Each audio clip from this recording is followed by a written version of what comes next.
అమ్మ నమస్కారం. నమస్తే. ఎలా ఉన్నారు? సూపర్గా ఉన్నా. రైట్. అలాగే మేడం మీరు అన్నారు కదా, ఒకరిని చూసి ఒకరు అంటే రీసెంట్గా ఒక బెంగళూరులో జరిగిన ఒక ఘటన గురించి మనం మాట్లాడుకుంటే వాళ్ళ ఫ్రెండ్ వాళ్ళ హస్బెండ్ వాళ్ళ ఫ్రెండ్కి ప్రతి మ్యారేజ్ డే కానీ బర్త్డే కానీ గిఫ్ట్లు సర్ప్రైజ్లు ఇస్తూ ఉంటారంట. ఈ అమ్మాయి కూడా తన హస్బెండ్ అలాగే ఉండాలని చెప్పేసి ఎక్స్పెక్టేషన్స్ చేసి అబ్బాయి మ్యారేజ్ డే అయితే మర్చిపోయాడంట పాపం. మర్చిపోయి వాళ్ళ మమ్మీ హాస్పిటల్లో ఉన్నారంట. బట్ ఈ అమ్మాయి చూడ్డానికి కూడా వెళ్ళలేదు. మర్చిపోయినందుకు అది మనసులో పెట్టేసుకొని 1 మంత్ తర్వాత ఆ 1 మంత్లో ఏం జరిగింది అంటే రీజన్ బర్త్డే మ్యారేజ్ డేకి గిఫ్ట్ ఇవ్వడమా అనేది తెలియదు కానీ బట్ 1 మంత్ తర్వాత తను పడుకున్న తర్వాత వెళ్ళి కత్తితో పొడి చేసింది. అయ్యా పొడి చేసి తన అరుపులు విన్న తర్వాత పక్కింటి వాళ్ళు వచ్చేసి తీసుకెళ్లారు. Is safe. బట్ రీజన్ ఏంటంటే కేవలం పోలీస్ వాళ్ళు అడిగినప్పుడు నాకు మ్యారేజ్ డేకి గిఫ్ట్ ఇవ్వలేదు, నేను చంపేశాను అనేది తను చెప్తున్న మాట. బట్ నిజంగానే ఎక్స్పెక్టేషన్స్ అనేది ఇక్కడ వైఫ్ అండ్ హస్బెండ్ మధ్యలో ఉండాలంటారా, ఉండకూడదంటారా? కేవలం తను అంటున్న మాట నాకు ఇవ్వలేదు కాబట్టి నేను ఎక్కువ ఎక్స్పెక్ట్ చేశాను, తను ఇవ్వలేదు, నాకు వద్దు, అందుకే చంపేశాను అంటే బహుమతులతోనే కాపురం జీవితాలు గడుస్తాయా?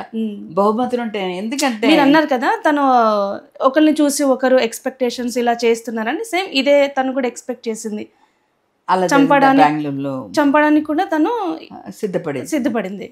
నేనేమంటున్నానంటే ఈ ఎక్స్పెక్టేషన్స్ వైఫ్ అండ్ హస్బెండ్ మధ్యలో ఉంటే మంచిదా, ఉండకుంటే మంచిదా, ఏంటి? ఎక్స్పెక్టేషన్స్ అనేది ఉండకూడదు. మంచితనం ఇద్దరు ఏమంటే వాళ్ళకు 3 ముళ్ళు వేసేటప్పుడు కూడా ఆ మంత్రాల సాక్షిగా 3 ముళ్ళు వేసేటప్పుడు 3 దేవతలు వచ్చి ఆశీర్వదిస్తారు అని చెప్పారు. ఎందుకంటే యజ్ఞేచ కామేచ ధర్మేచ ఇవన్నీ వాళ్ళు నాతిచరామని చెప్పినప్పుడు అందరూ వచ్చి ఆశీర్వదిస్తారు. అలాంటప్పుడు అలాంటి ఆశీర్వదన తీసుకునేటప్పుడు వాళ్ళు ఇద్దరు కలిసి ఉండాలి. మనం కలిసి ఉంటేనే మనం హ్యాపీగా ఉంటాము అనేసి. ఇంకొకళ్ళు సరదాగా పెళ్ళైన కొత్తలో హోటల్కి వెళ్ళి తింటూ నా గురించి చెప్తాను, నీ గురించి కూడా చెప్పు, మనం ఏది దాపరికాల మధ్య ఏమీ ఉండకూడదు. మొన్న రీసెంట్గానే జరిగింది మన హైదరాబాద్లోనే, ఎక్కడో కాదు. మన అమ్మాయి కూడా డాక్టర్, అమ్మాయిని కాదని చెప్పను, ఈ అబ్బాయి కూడా బాగా సాఫ్ట్వేర్ ఇంజనీర్.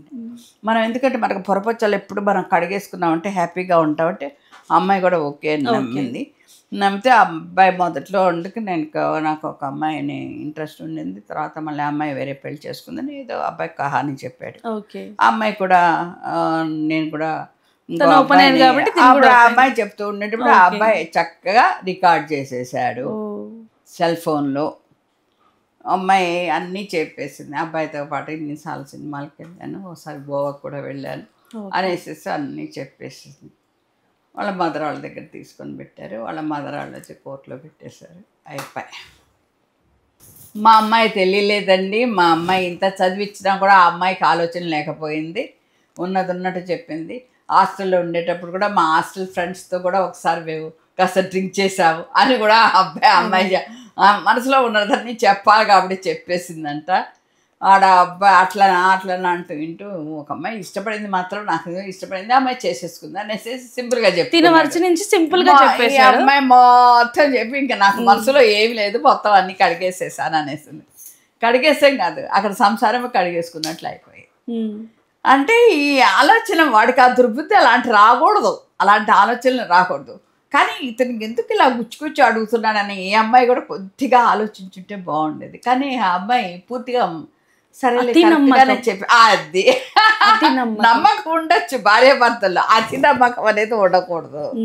ఆ మొత్తం ఆ పిచ్చితనంలో అమ్మాయి కొంచెం హస్బెండ్ దూరం అయ్యేటప్పటికి అమ్మాయి కొంచెం డిప్రెషన్లో కూడా వెళ్ళిపోయింది. బట్ నెక్స్ట్ టైం ఆమె ఇంకెవరితోనైనా మాట్లాడడానికైనా ఇంకెవరైనా చేయడానికైనా ఓపెన్ అవ్వదు. తన మనసులోనే ఇది ఎంతసేపు ఆ భారాన్ని మోసుకుంటూ పాస్లో జరిగింది కంప్లీట్గా అది పెట్టుకొని ఇంకోసారి నిజంగా అర్థం చేసుకునే వాళ్ళు వచ్చినా కూడా తను ముందడుగు చేయలేదు. అదే నాకు మీరు అన్నట్టుగా మేడం ఇందులో ఒకప్పుడు అంటే చిన్న age 13 years 14 years 15 years, but మిడిల్కి వచ్చేసరికి ఒక 20-22 అమ్మాయికి. బట్ ఇప్పటికీ 30 years వచ్చినా కూడా పెళ్ళిళ్ళు చేసుకొని ఇంత మెచ్యూరిటీగా ఉండి ప్రపంచాన్ని చూస్తూ ఇంత చేస్తున్నా కూడా ఇంకా గొడవలు. 25 దాటినా 30 దాటినా పెళ్ళిళ్ళు చేస్తే అవే గొడవలు, అవే విడాకులు, అవే చిరాకులు ఎందుకు అంటే జరుగుతున్నాయి? 30 ఇయర్స్ చేస్తే వాళ్ళు హ్యాపీగా ఉంటారు, ఏదో చిన్న వయసులో చేస్తే హ్యాపీగా అంటే ఉంటారు చిన్న అనేసి వయసులో అంటే అంటారు. సరే సర్దుకుంటారు. అమ్మ వాళ్ళు కూడా త్వరగా చేస్తారు కాబట్టి వాళ్ళకి అంత ఉండదు. బట్ ప్రపంచం చూసినా, ఇంతమందిని చూస్తూ ఉన్నా, ఏ ఏ క్రైమ్ చేస్తే మనకి ఎట్లాంటి శిక్ష పడుతుంది, ఎలా ఉంటే మనకి బాగుంటుందని చూస్తూ ఉన్నా కూడా సేమ్ అదే కంటిన్యూ. వాళ్ళదిలాగా మనది ఉండదు అని చెప్పేసి కంటిన్యూ అవుతున్నారు. అంటే ఏజ్‌లో పెళ్ళిళ్ళు చేయాలి. ఏజ్‌లో మనం ఇంకా అర్థం చేసుకునే బాధ్యత అనేది తెలుస్తుందంటారు. కానీ 30 ఇయర్స్ తర్వాత హ్మ్. ప్రతి మనిషిలోనూ ఒక అలజడి మొదలవుతుంది. కరెక్ట్. మాకు మంచి లైఫ్ పార్ట్నర్ వస్తారా లేదా హ్మ్. ఆ టైంలో. ఎందుకంటే ఏ వయసులో జరగాల్సిన ముచ్చట అచ్చట ఆ వయసులో జరగాలని పెద్దవాళ్ళు అంటున్నారు. అవును. ఈ వయసు దాటేటప్పటికి బీపీలు, షుగర్లు ఇలాంటివి ఆటోమేటిక్గా ఏవో ఒకటి ఈ ఫిక్స్డ్ అసెట్ లాగా ఇలా అవన్నీ పుంజుకొస్తూ ఉంటాయి. హ్మ్. హైపర్ టెన్షన్స్ ఒకటి, వాళ్ళు చేసే వర్క్ బర్డెన్ ఒకటి, హ్మ్. దానివల్ల కూడా పీస్ ఆఫ్ మైండ్ ఉండదు. యెస్. దీనిలో వచ్చిన అంటే 30 ఇయర్స్లో ఉండే వాళ్ళందరికీ అలా ఉంటుందని నేను చెప్పలేను, కొంతమందికి మాత్రమే అలాంటివి ఉంటాయి. కాబట్టి హ్యాపీగా ఎంజాయ్ చేయలేరు లైఫ్ని. ఓకే. ఆ చిన్న వయసులో 25 ఇయర్స్లో పాతికేళ్లలో పెళ్ళిళ్ళు జరుగుతున్నప్పుడు 25, 27 ఏళ్ళ లోపల పెళ్ళిళ్ళు అయిపోతుంటాయి. ఈ 30 దాటాక 35, 40 అట్లా అట్లాంటి హ్యాపీగా ఎంజాయ్ చేయలేరు. చేయలేరు. ఒకవైపు ఏమో పిల్లలు పుడతారా లేదా, ఏజ్ అయిపోతుంది, అదొక ఆరాటం, అదొక ఆలోచన. ఇంకోవైపు ఏంటంటే వాళ్ళకు ఏదో చెప్పలేని బాధ, చెప్పలేని లోటు, చెప్పలేని టెన్షన్. అది ఎందుకనేది వాళ్ళకే తెలీదు. ఓకే. ఒక ఒక శాంతత, ఒక ప్రశాంతత అనేది వాళ్ళలో ఉండదు. నేను చాలా మందిలో చూశాను.